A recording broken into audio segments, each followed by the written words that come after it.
O Evangelho de Lucas, no capítulo 2, nós vimos domingo passado o anúncio a Maria, ali a comunicação com José, da vinda de Cristo, da sua encarnação, concepção, e agora nós vamos ao capítulo 2 de Lucas, onde é narrado o nascimento de Cristo, um texto que é riquíssimo para o nosso entendimento do nascimento do nosso Salvador. Vou ler a partir do verso 1 até o verso 14, a palavra do Senhor diz assim: Naqueles dias, foi publicado um decreto de César Augusto, convocando toda a população do império para recensear-se. O primeiro recenseamento, foi feito quando Quirino era governador da Síria. Todos iam alistar-se, cada um à sua própria cidade. José também subiu da Galiléia, da cidade de Nazaré, para a Judéia, a cidade de Davi, chamada Belém, por ser ele da família da casa de Davi, da casa e família de Davi, e a fim de alistar-se com Maria, sua esposa, que estava grávida. Estando eles ali, aconteceu completarem-se-lhe os dias, e ela deu à luz o seu filho primogênito, enfaixou e deitou numa manjedoura, porque não havia lugar para eles na hospedaria. Havia naquela mesma região pastores que viviam nos campos e guardavam o seu rebanho durante as vigílias da noite. E um anjo do Senhor desceu aonde eles estavam, e a glória do Senhor brilhou ao redor deles, e ficaram tomados de grande temor. O anjo, porém, lhes disse: Não temais, eis aqui vos trago boa nova, de grande alegria, que o será para todo o povo. É que hoje vos nasceu, na cidade de Davi, o Salvador, que é Cristo o Senhor. E isto vos servirá de sinal: encontrareis uma criança envolta em faixas e deitada em uma manjedoura. E subitamente apareceu com o anjo uma multidão da milícia celestial, louvando a Deus e dizendo: Glória a Deus nas maiores alturas, e paz na terra entre os homens, a quem Ele quer bem. Até aqui, vamos orar ao nosso Deus nesse momento. Santíssimo Deus, nós estamos reunidos em Teu nome, diante da Tua palavra, e nessa ocasião, ó Pai, nós estamos diante do texto da Tua revelação a nós, que nos conta sobre o nascimento do nosso Salvador, o Messias prometido por Ti, ó Pai, aquele que veio para que nós tivéssemos entendimento da salvação, tivéssemos acesso e pudéssemos nesse momento nos reunir em Teu nome. Ó Pai, dá-nos crescimento, entendimento de tão grandiosa e maravilhosa obra que o Senhor efetuou e nos revelou sobre o nascimento de Cristo. Permita-nos hoje nos aprofundarmos e nos maravilharmos ao conhecer um pouco mais e refletir um pouco mais sobre essa narrativa.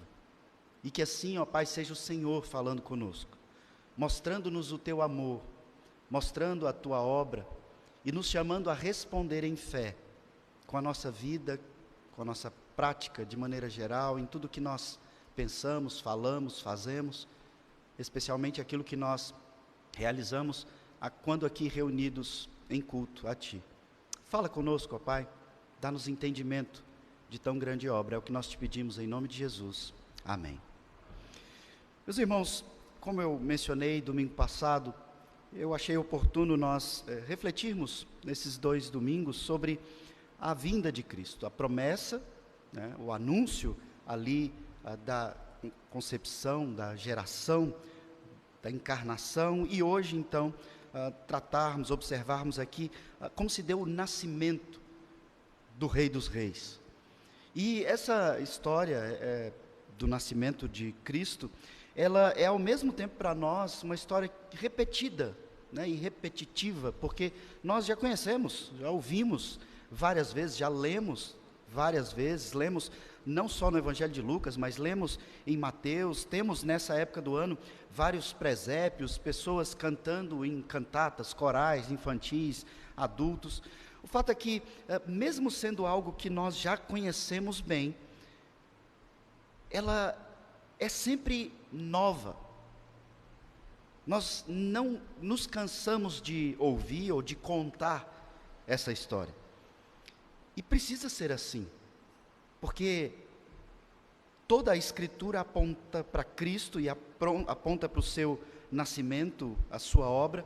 E nós, então, chegando aqui no Evangelho, nós temos esse narrar de como foi algo que, nessa vida, nós não vamos conseguir explicar em toda a sua profundidade. Como que o grande arquiteto da criação, o verbo da existência de tudo aquilo que Deus faz, ele, aqui nesse texto, é retratado como um menino completamente dependente da sua mãe, frágil.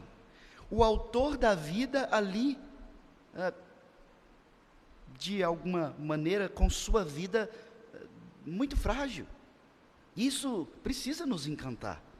É o grande mistério, como diz o apóstolo Paulo.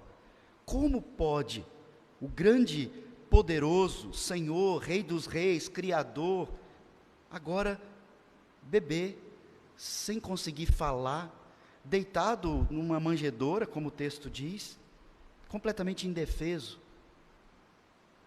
Isso nos encanta. Quando ele nasce, ele traz essa informação para nós de um bebê frágil, mas ele ainda é o centro de toda a revelação de Deus. Ele é Deus, mas ele está ali, como um bebê frágil que depende da sua mãe, dos seus pais para sobreviver. Esse mistério precisa nos encantar.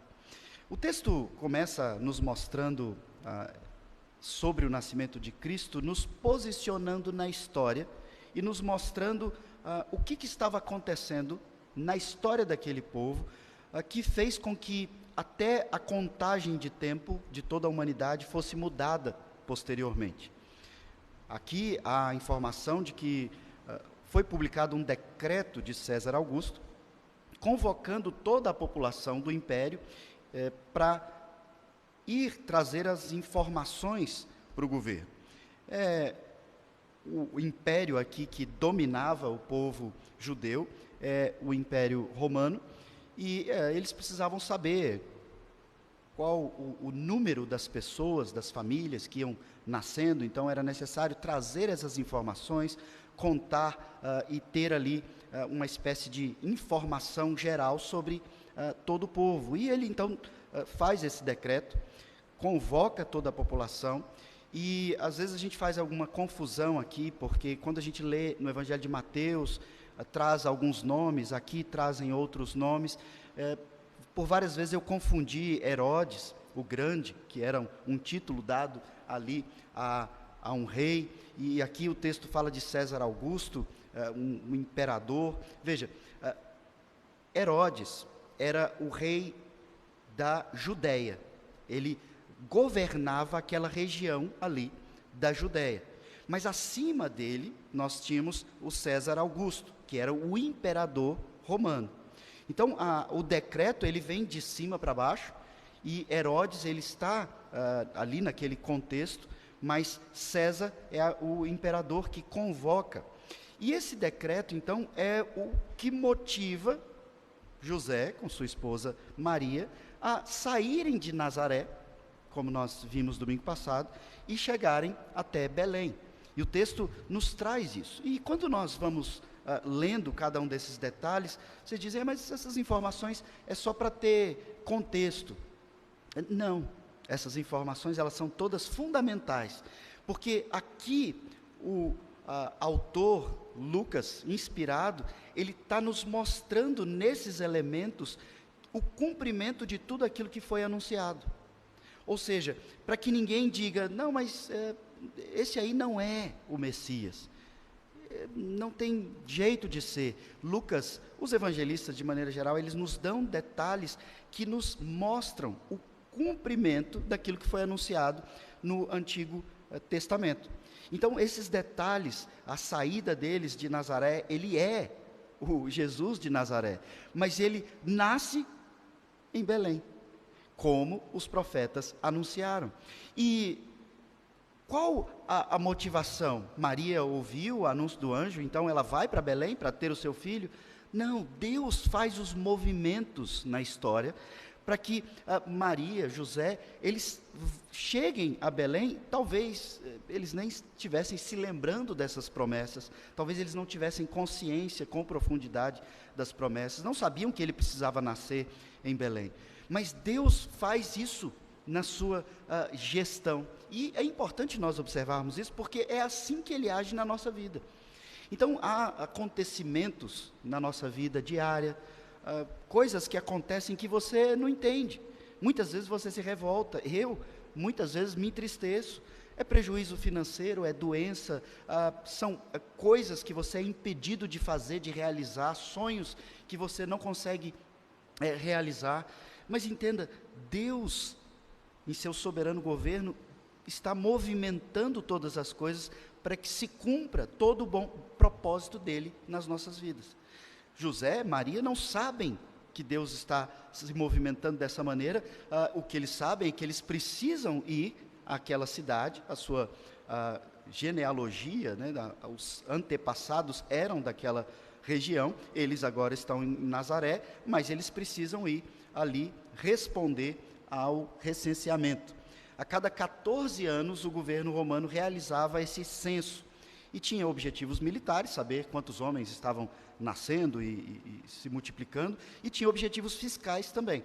Então, todas as famílias tinham que voltar à sua terra para registrar a sua ocupação, as suas posses, né, as suas propriedades e o número de pessoas da sua família. A cada 14 anos era necessário. E essa idade, essa data, esse período de 14 anos, tinha aí muito a ver com o propósito militar de dar conhecimento desses homens que nasciam, que estariam prontos então para ingressar.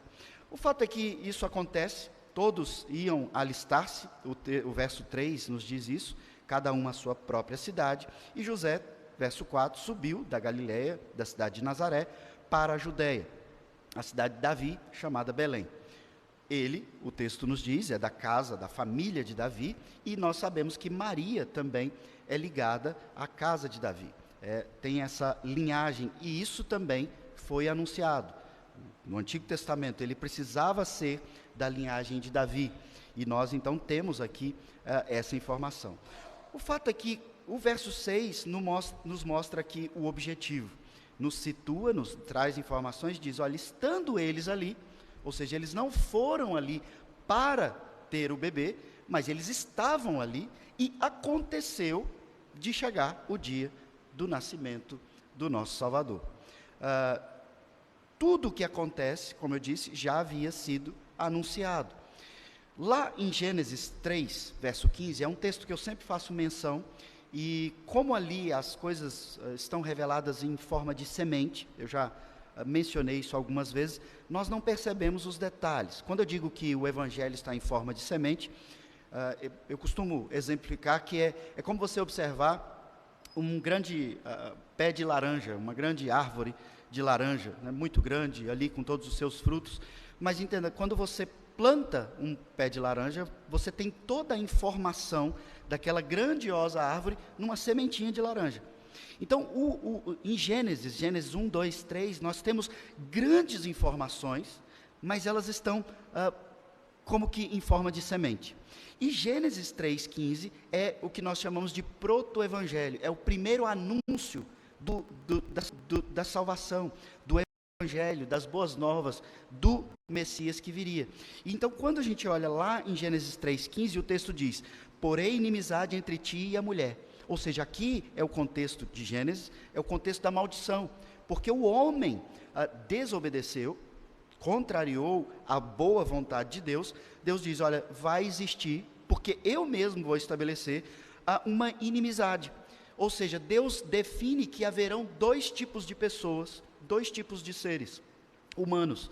E esses dois tipos, Deus resume dessa maneira: os que são de Deus e os que não são de Deus, os que são da linhagem do povo de Deus e os que são da linhagem da serpente. E ele usa essa imagem da serpente porque Satanás usou também a figura da serpente. E ele diz: eu porei inimizade entre ti. Ele está falando com a mulher, a Eva, no caso, perdão, ele está falando com a serpente, e então ele diz: e a mulher.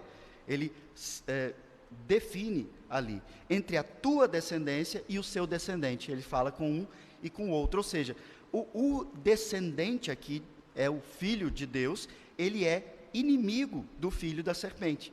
E ele então diz: este te ferirá a cabeça e tu lhe ferirás o calcanhar. A gente precisa ter um conhecimentozinho de gramática aqui para entender de quem que ele está falando. Mas como nós conhecemos todo o Evangelho, isso é muito simples. E nós sabemos que a serpente, o inimigo, Satanás, de fato feriu a Cristo. Ele precisou morrer. E ele então foi ferido. No entanto, Cristo é quem esmaga a cabeça da serpente. Veja que o texto ele fala de um ferimento na cabeça e um ferimento no calcanhar. O ferimento no calcanhar, a serpente, que é rasteira, só alcança o calcanhar. Machuca, sim. A morte de Cristo foi extremamente sofrida. No entanto, não é definitiva, não é mortal, não é destruidora. Mas o ferimento do descendente é mortal e esmaga todo o poder, toda a vida, toda a capacidade da serpente.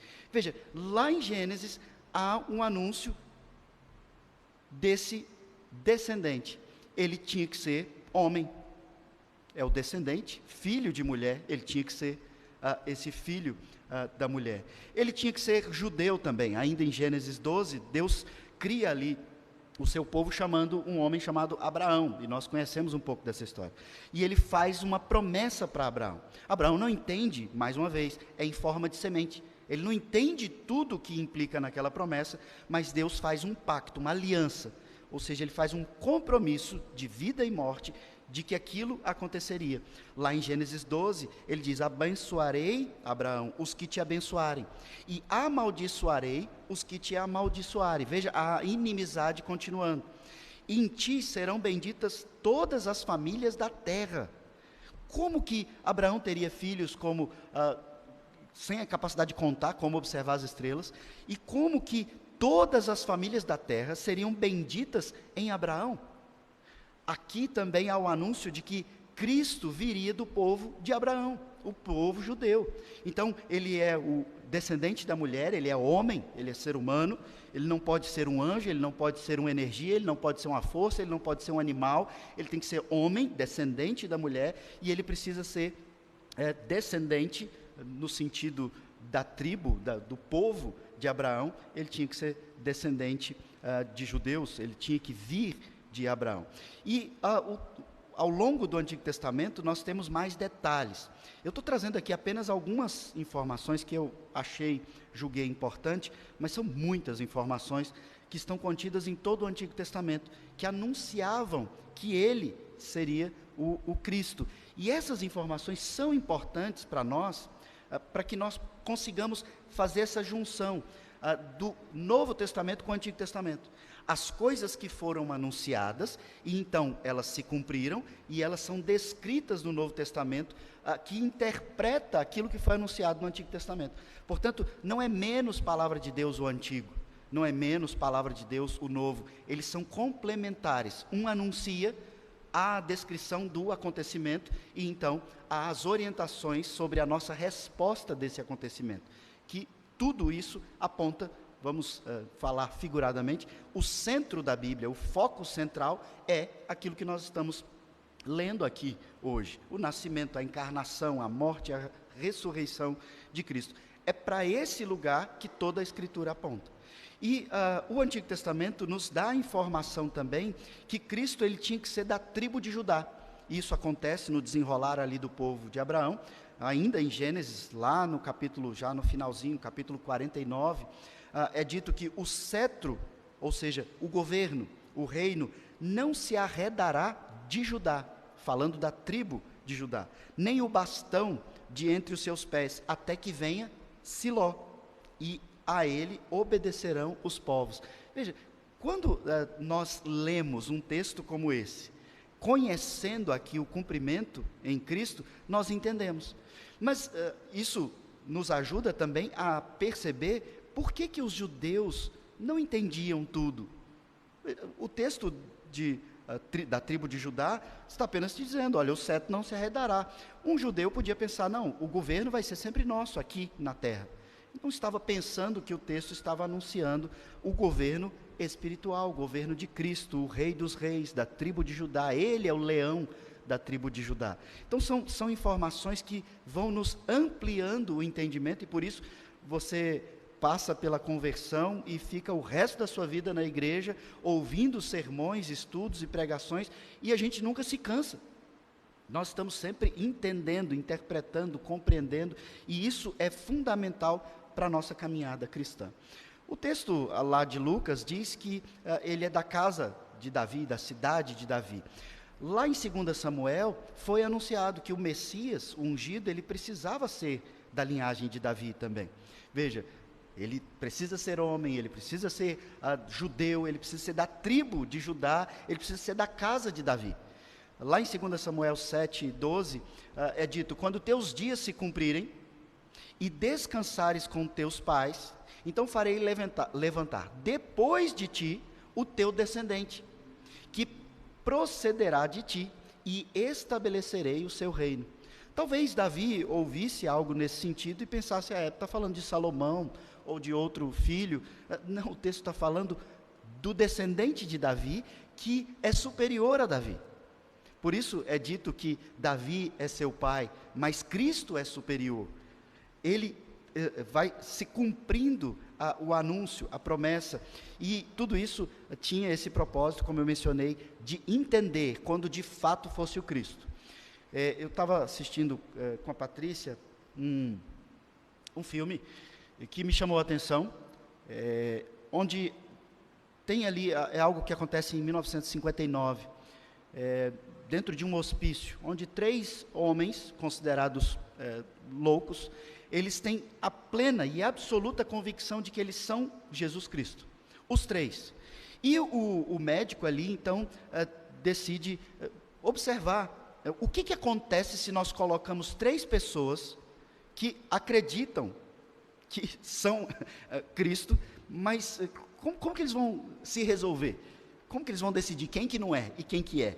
E então tem o desenrolar do filme, eu não vou contar, porque se você puder assistir, depois você vai, eu não vou ficar dando spoiler aqui, mas eu achei curioso, é interessante. Por que eu estou mencionando esse filme? Ao longo da história, irmãos, várias pessoas disseram ser Cristo.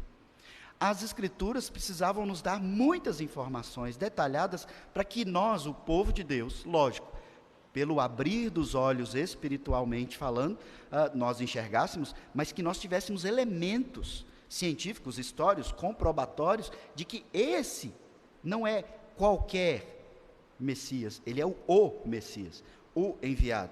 Então, até hoje, nós temos aqui na nossa região, em Brasília, homens que dizem que são Jesus Cristo. Mas quem é de fato Cristo? Esse era o grande dilema de muitos daqueles fariseus, daqueles homens religiosos, e aqui o texto nos traz esse cumprimento de tudo aquilo que era anunciado.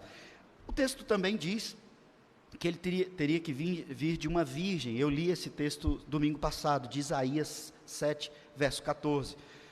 Portanto, o Senhor mesmo vos dará um sinal. O profeta Isaías anuncia: eis que a virgem conceberá e dará à luz a um filho, e lhe chamará Emanuel, que quer dizer Deus conosco. Ou seja, não é o nome de registro, mas é aquilo que ele é Deus habitando aqui, Deus na terra, Deus conosco. E veja, como esse nome é enriquecedor conhecer. O profeta Isaías diz que uma virgem vai ter um filho, e esse filho, Isaías estava anunciando aquilo que nós vimos domingo passado, a humanidade de Cristo e a divindade de Cristo. Ele nasce de uma mulher, mas a sua concepção é fora do normal, porque ela é virgem. Ela se encontra grávida, mas ela ainda é virgem. E então Isaías já estava anunciando, olha, é necessário que ele seja divino. Mas esse que é divino, ele vai nascer como homem, dessa mulher, e isso é a encarnação do Senhor, Deus Todo-Poderoso na terra. É Deus conosco, é Deus aqui com os homens. Temos também no Antigo Testamento, em Miqueias, nós lemos hoje, no capítulo 5 de Miqueias, na liturgia, falando que ele teria de vir de Belém. E a gente vê no texto, ele é de Nazaré, mas por obra da ação soberana de Deus, a família vai para Belém e é lá que se completam os dias. Lá em Miqueias nós lemos: e tu, Belém Efrata, pequena demais para figurar como grupo de milhares de Judá, de ti me sairá o que há de reinar em Israel, cujas origens, e isso aqui é fundamental, são desde os tempos antigos, desde os dias da eternidade. Ele vai vir de Belém, ele vai nascer ali como homem, mas a sua existência não começou ali, porque ele é Deus. Sua existência é desde toda a eternidade, ela não tem começo, ele sempre existiu. Ele é eterno, ele é eternamente gerado do Pai. Pois bem, para não me alongar muito aqui, já trouxe alguns detalhes, a riqueza de informações que nós temos é imensa, eu não conseguiria falar de tudo aqui hoje, nessa noite, mas nós temos todos esses detalhes aqui sendo cumpridos quando Lucas nos descreve sobre como se dá o nascimento de Cristo. Estando eles ali, aconteceu completarem-se-lhe os dias. Irmãos, aplique um pouco desse entendimento na sua vida. Alguma criança nasce sem que Deus defina o dia, a hora e o local? Não. Alguma criança é gerada sem que Deus defina isso? Não. E você pensa, mas tem crianças que são geradas como fruto do pecado, como ações erradas. Deus governa todas as coisas, mas nós temos essa liberdade de agência, não é livre-arbítrio para a salvação, é liberdade de agência, porque nós fomos criados à imagem e semelhança de Deus, e nós precisamos então refletir essa liberdade de agência. Ele governa todas as coisas, mas nos chama a responder com fé, com responsabilidade. Nós não podemos perder a nossa fé, a nossa expectativa, a nossa esperança, quando as coisas não estão acontecendo do jeito que nós planejamos. Próximo domingo nós já estaremos aqui falando de 2023. Nós estaremos celebrando ali, de sábado para domingo, mais um ano que o Senhor nos dá condições de planejar. O que vai acontecer em 2023? A gente não sabe, mas Ele nos chama a planejar isso. Vários textos da Bíblia nos falam sobre isso. No seminário, eu tive a oportunidade de dar aulas de gestão eclesiástica, e o grande enigma que era a minha função ali, desvendar ou clarear um pouco na mente do seminarista o pastor precisa se planejar em tudo. Os seminaristas precisam entender que para ser pastor você precisa planejar. Você não pode simplesmente viver, porque Deus faz com que tudo aconteça, então vamos viver a cada momento. Não, a Bíblia nos chama a planejar. Cristo disse: quem é que constrói algo sem antes lançar o fundamento, ou planejar esse fundamento? Tiago diz: como é que você vai para um lado e para o outro, sem colocar isso tudo diante de Deus? O nosso planejamento, e os pastores, os crentes, todos nós precisamos planejar as coisas, mas colocando todas elas debaixo daquele que tem todo o controle. Então, o ano que vem, você precisa planejar o que você quer fazer, profissionalmente, espiritualmente, nos seus relacionamentos, o que você deseja realizar. Coloque isso dentro de um planejamento e de oração. Vai acontecer? Nós não sabemos, mas nós temos a plena convicção de que todas as coisas que acontecerão de fato estão debaixo do bom propósito do Senhor para a sua vida. Até mesmo se você vier a ter alguma dificuldade o ano que vem, isso estará debaixo do propósito de Deus. Você só não pode ser negligente, não remir o tempo, não planejar, não pedir, não colocar debaixo de oração. Nós precisamos fazer isso. O Senhor governa a história, mas Ele nos chama a agir prontamente na nossa história. Nós vamos colocando os nossos passos diante do Senhor. Pois bem, nós temos aqui o texto que nos fala que eles estão em Belém, e é curioso relembrar aqui, Belém, já disse isso algumas vezes, Belém significa casa do pão, né? É o nome da cidade. E Cristo, nós já vimos aqui juntos o Evangelho de João, Cristo, no capítulo 6 de João, ele diz: eu sou o pão da vida. Veja, são detalhes riquíssimos. O pão da vida vai, por causa de um recenseamento, nascer na casa do pão. Então Belém chama a casa de pão, por quê? Por que a gente tem pão na ceia? Veja, não é o pão em si, é a provisão, é a figura que Deus escolheu para nos mostrar que Ele é o Deus da nossa provisão. E não é só provisão financeira, na sua vida, na sua saúde, é a provisão geral, inclusive da sua salvação. Ele é quem fez com que você fosse salvo. Ele é que providenciou, proveu a sua salvação. E é Ele que tem te conduzido em todas as coisas. Cristo nasce ali na casa do pão, e Ele diz lá, o capítulo 6 de João é riquíssimo, onde as pessoas querem só o alimento, só a provisão temporal. E Ele diz: vocês não estão entendendo. Eu vim para que vocês tenham a provisão eterna. Eu sou o pão da vida, da existência. E vocês querem só as coisas dessa vida. E nós nos relacionamos com Ele muitas vezes dessa forma. Nós fazemos os planos para 2023, mas os nossos planos são coisas materiais. Coisas que dizem respeito ali apenas à nossa vida temporária de 2023. Você tem uma eternidade inteira para viver com o seu Senhor. O que você tem buscado, planejado, se esforçado, agido da sua vida espiritual, do seu planejamento? O que você vai crescer em 2023 em Cristo Jesus? Do verso 7, 8 até o 12, nós temos aí algumas informações a mais que enriquece. O verso 7 diz que ela deu à luz ao seu filho.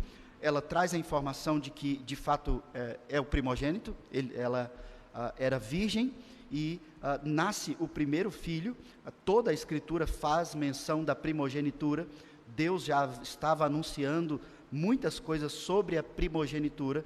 Cristo é a primícia de todos nós, e Ele é o primogênito de Deus, Ele é o escolhido, Ele é o Filho, o primeiro, que vive aquilo que nós viveremos no que diz respeito à nossa glorificação, quando nós estivermos com Ele na sua volta aqui. O texto diz que ela o enfaixou e deitou numa manjedoura. Isso traz uma riqueza de detalhes. O anjo vai trazer essa informação para os pastores. Ele é deitado numa manjedoura. Isso também havia sido anunciado no Antigo Testamento. A simplicidade com que ele viria. Ele é o divino Criador, o arquiteto da criação, mas Isaías 53 nos apresenta Cristo como um servo, humilde, simples e sofredor. E ele então já encarna esse sofrimento desde o seu nascimento. Não tem vaga para ele na hospedaria. Ele é deitado numa manjedoura, num local completamente impróprio, mostrando que a sua encarnação está envolta em sofrimento, nesse contexto como havia sido anunciado. Não havia lugar para eles na hospedaria. E o texto então nos diz, naquela região ali, onde Cristo está, onde ele nasce, havia pastores. Esses pastores estavam no campo. Eu vou trazer uma informação aqui, uma curiosidade. Nós celebramos aí o Natal dia 25 de dezembro. Quando a gente pesquisa muito sobre a data, é pouquíssimo provável que Cristo tenha nascido em dezembro, no nosso dezembro aqui hoje. É pouquíssimo provável que ele tenha nascido nesse dia. E Deus, em sua sabedoria, não quis que nós soubéssemos a data, para que nós não adorássemos a data. Por que isso? Eu sempre menciono, irmãos, e nós precisamos entender isso com toda a nossa fé. Nós celebramos a nossa Páscoa, nós celebramos o nosso Natal todo domingo. Se nós tivéssemos uma data, e Deus tivesse nos revelado uma data, nós iríamos certamente, como crentes, como religiosos, adorar aquela data. Mas ele faz uma transição na morte e ascensão de Cristo, do dia de descanso, do sábado para o domingo. E ele nos convoca, e o dia do Senhor, domingo, está ligado a exatamente esse nome, Dominus, né, o dia do Senhor. Ele nos chama a nos voltarmos a Ele, celebrarmos o seu nascimento, morte, ressurreição, todo domingo. Todo culto tem que ser cristocêntrico. Nós precisamos parar as outras coisas, deixar as outras coisas e vir para cá. Nós precisamos nos reunir. Isso é uma resposta. Ele é soberano? Sim. Mas qual é a resposta que eu dou a Ele? A gente não sabe o dia, propositalmente. Era muito pouco provável que isso acontecesse em dezembro, porque os pastores estavam nos campos. Nesse período de dezembro, lá nesse lugar, é completamente improvável de pastores estarem no campus, é improvável que os rebanhos estejam nos campos, por causa da época, muita chuva, o clima era completamente sem possibilidade de ficar ao relento. Lá tem as estações muito bem definidas, e também era pouquíssimo provável que nessa época, onde as pessoas não tinham carro, não tinham ônibus, não tinham avião, eles tinham que viajar a pé ou em seus animais, por que o imperador ia convocar um recenseamento para a pior época do ano para se viajar? Então, provavelmente, muito provavelmente, não foi em dezembro, mas não nos importa. E por isso nós então não vamos comemorar o Natal dia 25, não pode comemorar. É a data que culturalmente foi escolhida. Constantino, tanto tempo depois, imperador envolvido ali com Roma e também cheio de estratégias religiosas, ele estabelece uma série de coisas, inclusive o Natal. E pronto, isso vira uma convenção. Nós podemos celebrar sim, dia 25. O mais importante é que nós não negligenciamos a verdadeira comemoração, que não é cultural, é espiritual, que acontece todo domingo. Que acontece a cada vez que nós nos reunimos aqui, que participamos da ceia. Eu falo isso também sobre a Páscoa. A gente não precisa celebrar aquela Páscoa lá, mas também não precisa ficar com medo de comer um chocolate ou de fazer alguma coisa. Aquilo é uma festa cultural. E a gente precisa entender as coisas e viver de maneira correta. Não tenha medo dessas festas. Evite algumas coisas, sim, que trazem uma conotação ruim, mas nós não precisamos acordar às 5 horas da manhã para celebrar a Páscoa aqui na igreja no dia de Páscoa. Porque aquilo é uma festa cultural, nós celebramos a Páscoa a cada domingo. E por que a gente não faz isso 5 horas da manhã? Porque o nosso culto tem outro horário, e a gente celebra o nascimento, a morte, a ressurreição, a nossa salvação nos domingos. Tendo dito isso, é só uma curiosidade sobre a informação dos pastores que vivem nos campos. Nós temos aqui a figura, a imagem de um anjo. Nós não sabemos se é o mesmo anjo que falou com Maria no capítulo 1, mas o texto diz que esses pastores estavam ali no campo e esse anjo desce. O anjo, a palavra anjo, ângelos do grego, ela quer dizer mensageiro. E aqui ele está vivendo o que ele é. Os anjos são mensageiros do Senhor. E nós precisamos entender um pouco mais sobre essa relação. Deus nos colocou como a coroa da criação. Nós somos a imagem e semelhança de Deus. Os anjos têm uma outra composição. E esses anjos, então, fazem parte desse exército de Deus e são mensageiros do Senhor. Eles não têm poder em si mesmo ou para si, eles são mensageiros. E esse anjo desce aonde esses pastores estavam. E a glória do Senhor brilhou ao redor dos pastores. Por que a glória do Senhor brilhou? Os pastores estão ali, talvez fossem homens que conhecessem as Escrituras, ou não, mas eles precisavam de algum elemento que mostrasse para eles quem são essas criaturas, né? Nós não sabemos descrever aí exatamente como que esses anjos aparecem, mas a glória do Senhor autentica e mostra, olha, isso é a glória, isso é um brilho, a luz vem ao mundo, e ele diz, isso está vindo dos céus, esses anjos são do Senhor, isso conforta eles ali. Estou fazendo isso de uma maneira supondo, né? Não temos todos esses elementos no texto, mas fica evidente, e eles ficam tomados de pavor, temor. O temor sempre acompanha essas aparições em toda a Escritura. E isso também nos dá uma informação muito importante de sabermos. Tem tanta gente aí dizendo que vê Deus, vê anjo, vê Cristo, e as pessoas nem mudam. Eu sempre menciono isso, né? Todas as pessoas que tiveram essas visões, que tiveram esses momentos, eles vivem um momento de grande pavor, de grande temor. E isso, irmãos, acontece, não é um medo como se simplesmente fosse algo maléfico, não é isso. É porque é muito diferente daquilo que a gente conhece. A grandeza, o poder que mostra a nossa pequenez diante da manifestação do poder de Deus. Isaías caiu com o rosto em terra, esses homens são tomados de pavor, e o anjo acalma eles, dizendo, olha, não fica com medo, não precisa ter medo. Eu estou trazendo uma mensagem. E olha como ele diz no verso 10, eis que aqui vos trago boa nova de grande alegria. Essa palavra boa nova é a palavra evangelion, do grego, que é o evangelho. Então, o que é evangelho? Você precisa evangelizar alguém. A gente usa tanto essa palavra, né? Você é evangélico, você vai evangelizar alguém. Qual é a mensagem do evangelho? O que é o evangelho? É isso aqui que o anjo vai dizer para eles, no verso 11. O que você precisa contar para alguém que você quer evangelizar? Dizer para ele, olha, você não pode se salvar, você está condenado, o mundo está condenado, mas o Messias, o Cristo, aquele que tem todo o poder para vos limpar, vos salvar, ele já nasceu, ele já veio, ele já cumpriu. Isso é o evangelho. E o anjo diz, olha, eu estou trazendo aqui para vocês o evangelho. E então essa palavra vai se tornar comum no restante das escrituras aqui do Novo Testamento, falando da vinda de Cristo.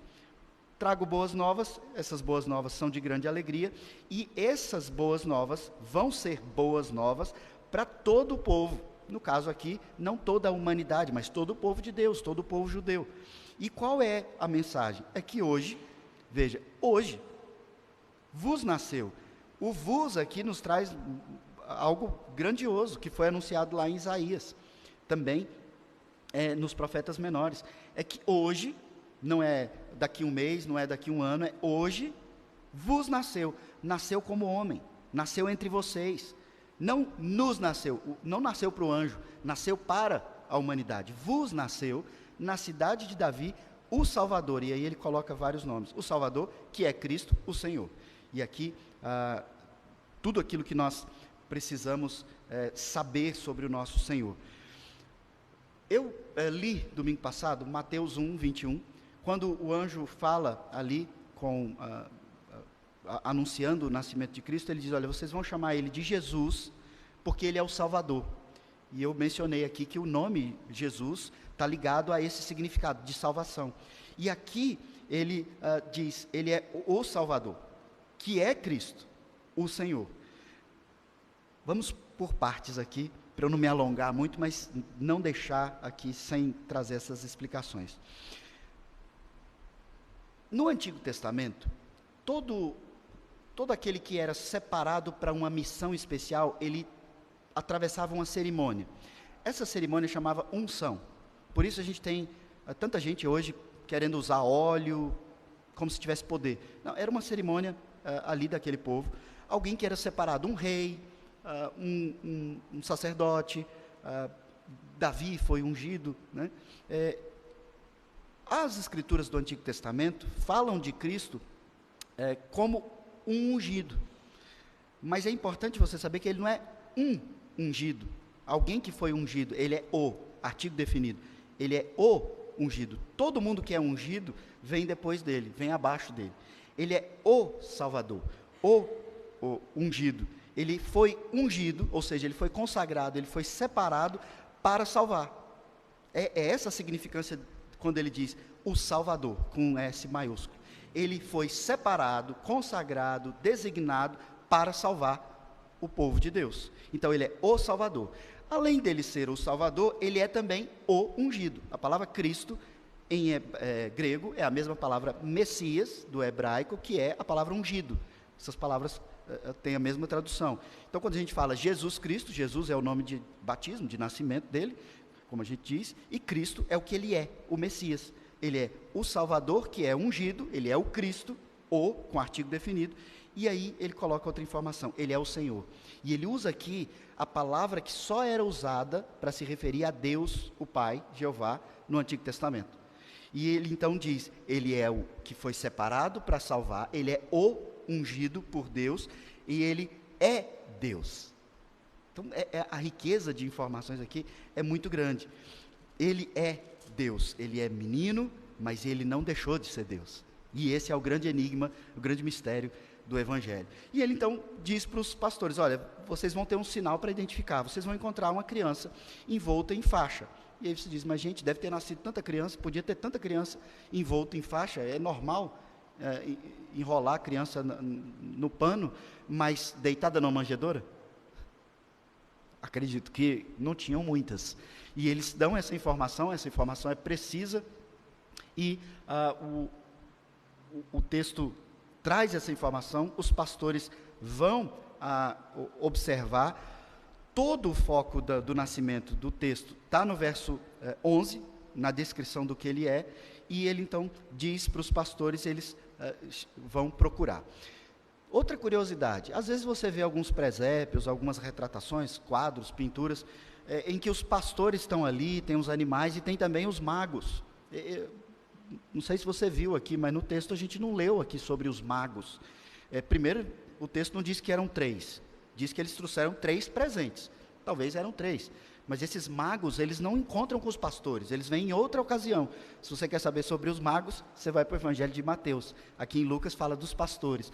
E por que isso? É muito curioso e importante entendermos. Os magos, eles estavam na mais alta parte da sociedade, eles eram estudiosos, reis. Os pastores estavam na classe mais baixa da sociedade. Os magos vêm adorar e trazer presentes, reconhecer o Messias, nasceu. Os pastores, humildes, eles eram afastados da sociedade. Para vocês terem ideia, eles não podiam entrar no templo para cultuar, se eles não passassem por um longo processo de limpeza, porque eles eram considerados sujos, era a profissão mais baixa da sociedade.